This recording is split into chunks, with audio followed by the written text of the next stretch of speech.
तर मराठा आरक्षणासंदर्भात राधाकृष्ण विखे पाटलांच्या नेतृत्वामध्ये बैठक संपन्न झाली आहे।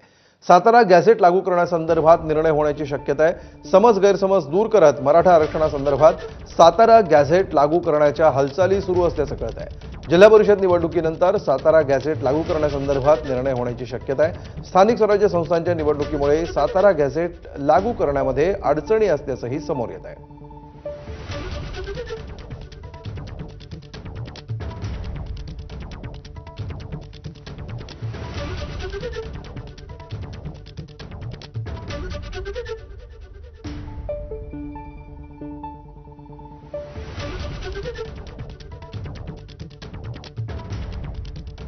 त्यामुळे मराठा आरक्षणासंदर्भात राधाकृष्ण विखे पाटलांनी आता ही बैठक घेण्याचा निर्णय घेतलेला आहे। मात्र या बैठकीत सातारा गॅझेट लागू करणं हा प्रमुख अजेंडा असणार आहे। मात्र प्रत्यक्षामध्ये हा निर्णय घेण्यासाठी सध्या निवडणुकांचा आचारसंहिता सुरू असल्यामुळे तांत्रिक अडचणी निर्माण होऊ शकतात।